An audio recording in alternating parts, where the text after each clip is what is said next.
Hello, everybody, and welcome to another edition of the Human Echoes Rundown. This week I'm taking over for Al because Raw was not available in the theaters near him. Raw is a new French horror film from director Julia Ducournau. Once again, French names. Might not get that completely right. It's a cannibalistic coming-of-age story whose themes run far deeper than the violence you see on the screen. I'll try not to spoil it for a couple minutes, and then I'll give a warning whenever it slips into the themes that could give spoilers. The movie itself follows Justine, a very young, nerdy girl who's basically never been on her own before. At the beginning of the movie, we see her parents driving her to her new college where she's going to go to veterinary school. Her family are all lifelong vegetarians, and when she almost accidentally has some meat at the beginning of this movie, the mom makes a huge deal out of it. Like, the entire family, all vegetarian. And it seems a little bit overburdensome at first, but then you start to realize a little bit more why later. Things really kick off whenever the hazing begins. This seems like way over the top hazing. Hazing's always been one of my things for colleges that just sound like the worst and dumbest thing ever. Like their rush week, as they call it, is basically the moment you get there, they throw your bed out the window, they throw everything you own out the window, force you into lines, cover you in cow's blood or horse's blood. I think it might be horse's blood. And then start forcing you to do all sorts of other things for these elders. College sounds terrible for that. I don't like Greek life. Just saying. But as this is going on, Justine is forced to eat raw rabbit kidneys, which causes this really gross skin infection that's just all over her body. You hear just this like visceral scratching, like you get it all close to the microphone, and it just sounds horrible. It's one of those moments where you just feel completely uncomfortable. This movie has a lot of very uncomfortable moments. I sat in the very back of the theater just to make sure I could see the reactions from people. With horror, you can tell its effectiveness from the unsolicited reaction, and this movie had plenty of those.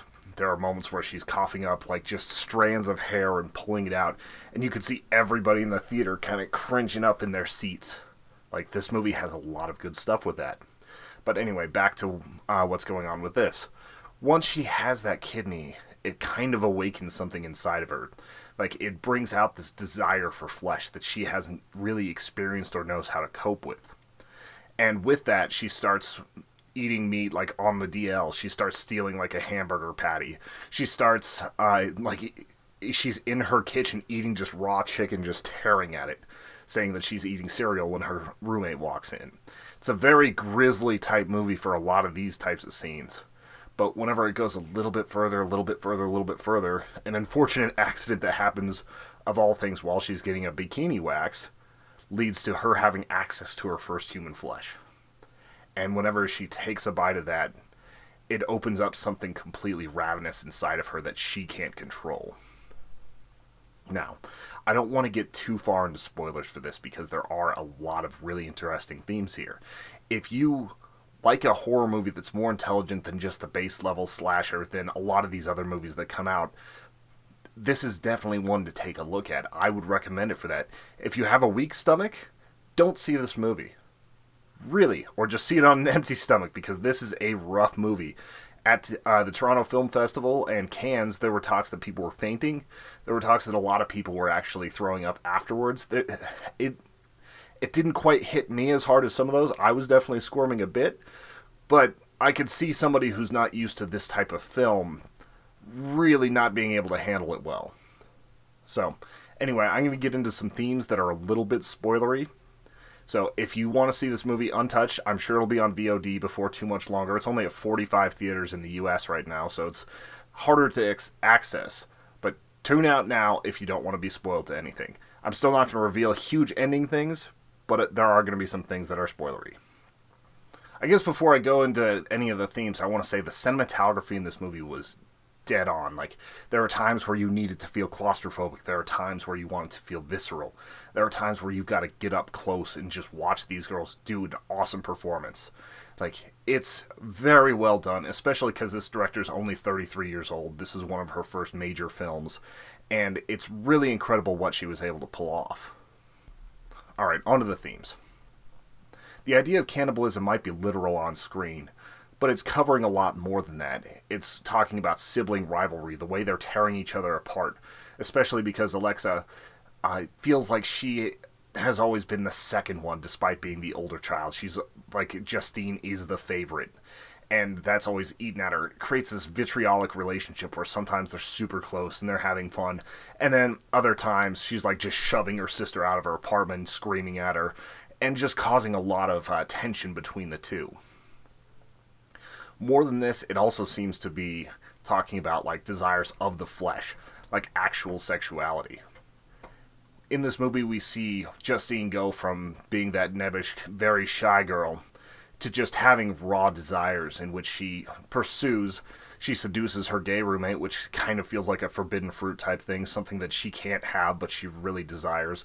Even though they do end up hooking up, he has a lot of guilt for this. He wasn't into it. He didn't feel like it was fully consensual. He just kind of rolled with it.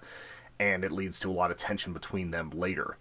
More than that, though, like, you see the way she's reacting to this. It isn't just like normal, okay, I'm having sex for the first time, I'm a little bit nervous. It's more of a ravenous, like, she has to have it. She's biting, she's forcing herself on him, she's doing everything she can. And she goes from being that shy girl to, in the trailer, you see her dancing in front of a mirror. You see her change from this nerdy girl into someone who's basically falling into this desirous pit that she doesn't know how to navigate because she was never given the tools to. Her parents kept her so sheltered that she wasn't able to do this. That's why you can call this a cannibalistic coming-of-age story. Even though she's a little bit older than a lot of coming-of-age stories, it's because of the sheltering that she had that it becomes so effective. You feel a lot of times that there's a lot of crossed boundaries here, like a lot of issues with consent. Like, during a scene, it's like, why didn't you fight back? Why didn't you fight back? Why didn't you fight back? And whenever the character is saying it, it feels like they're talking about more like an actual rape than something that happens on the screen. It's a complete violation what actually happens. But there's a lot going on here. There's a lot of theme built into this movie, and I think a lot of people are going to enjoy it because of that. They're going to be able to look through this visceral, awful violence and see that the director, the writers, everybody had just a very light touch on this that enhances the movie and makes it much better. It's kind of like with Martyrs. I did a 5 facts on that before. If you haven't heard of that one, it's another one that's in French. But with a movie like this, you just feel like there's so much more that you're not getting until you've really had time to digest it. I left the theater last night knowing that I liked the movie, but I couldn't quite put my hands on like what the themes were, what it all meant, until I was able to get home and think on it for a little bit. That's why this review is a little bit later. I wanted the time to actually figure out what they were trying to say. And so from that perspective, Raw really excels. It's one that I think is going to be remembered for a long time if it can get some legs on VOD platforms and people can actually see it. I know that in the Cannes Film Festival and Toronto Film Festival there's a lot of hype behind this, so I was really excited whenever it came to my town. But this is one that you should really check out if you can take an objective eye to it. I feel like there's a lot more to unpack here that I haven't been able to do. If you feel like I've missed any themes, if you have any comments on this movie, if you think it was too ham-handed or if you think it was not subtle enough, if you just have some ideas on what you want to share about it, please put those in the comments. We always love reading those. We'll respond to all of them that drop. Thank you very much for watching this review of Raw. If you enjoyed this, go ahead and hit that subscribe button. Check out the Human Echoes podcast or check out some of the 5 facts reviews that we do here. Every week we have rundowns. Every week we have podcasts. We got a lot of cool stuff here. Anyway, have a good day, and we'll see you next time.